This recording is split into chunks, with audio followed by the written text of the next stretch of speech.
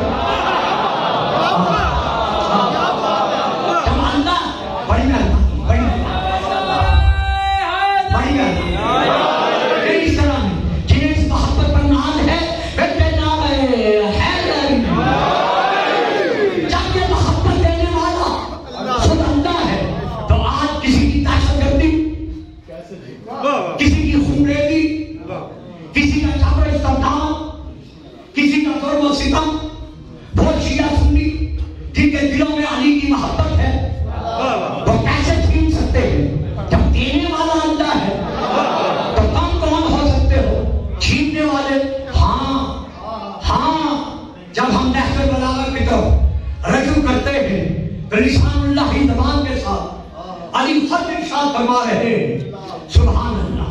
آپ فرماتے ہیں اگر میں علی مومن کی ناک پر تلوار مار کر کہوں کہ تم مجھ علی سے دشمنی رکھ، یعنی خود میں علی مومن کی ناک پر تلوار رگڑ کر ان سے کہوں کہ تم مجھ سے عداوت رکھ، وہ مجھ سے بغض نہیں رکھے گا، وہ مجھ سے عداوت نہیں رکھے گا۔ کتنا ناز ہے علی کو اپنے ماننے والوں کا کہ علی فرماتے ہیں اگر میں خود ناز پر تلوار مار کر مومن سے کہوں کہ تو مجھ سے عداوت کر، پھر بھی وہ مجھ سے عداوت نہیں رکھے گا۔ وَلَا سَبَرْتُ الدُّنْيَا بِجَمَّاتِهَا عَلَى الْمُنَافِقِ عَلَىٰ أَن تُحِبَّنِي يُحِبَّنِي، اگر میں پوری دنیا سمیٹ کر منافق کے سامنے رکھ دوں اور مجھے کہوں کہ تم مجھ سے محبت کر، پھر بھی وہ مجھ سے محبت نہیں رکھے گا۔ اسی لیے رسول نے فرمایا ترمذی شریف میں موجود ہے یا علیو لا یحبک الا مومن ولا یبغضک الا منافق، علی تجھ سے محبت وہی رکھے گا جو مومن ہوگا، عداوت نہیں رکھے گا جو منافق ہوگا۔ تو یہ نعرہ علی لگانا ہماری عادت نہیں،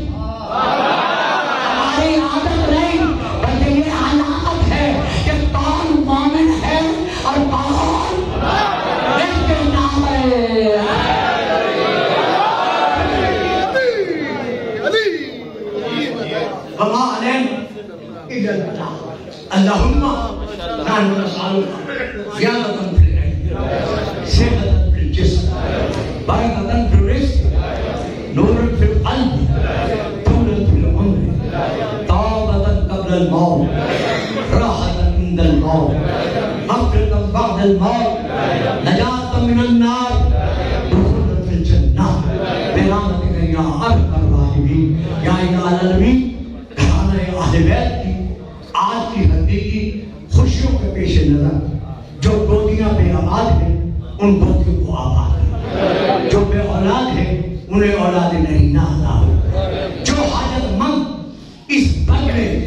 سعید نے حاجتیں لے کر بیٹھے ہوئے، ان کی حاجتوں کو پورا۔ سب سے بڑی حاجت جو ہماری ہے وہ یہ ہے کہ باعث امن امام زمان کا جلد از جلد ہمیں ضرور عطا ہے۔ اس ہمارے ملک پاکستان کو داخلی اور خارجی انتشارات سے محفوظ رکھ اور تازہ حضور القائم علیہ السلام اس کو قائم و دائم رکھ۔ اور یہ جو ادارہ جو قوم کی اتنی خدمت کر رہا ہے اور باقی اس طرح کے جو ہمارے مذہبی ادارے ہیں تحت حضور القائم علیہ السلام، یا اللہ ان کو اسی طرح علم کی یونیورسٹی بنا کر آباد و شادت جیسا علم شاگردوں کو محمد و آل محمد نے بخشا ہے، وہی وراثتاً ہمیں ان یونیورسٹیوں سے مل رہا ہے۔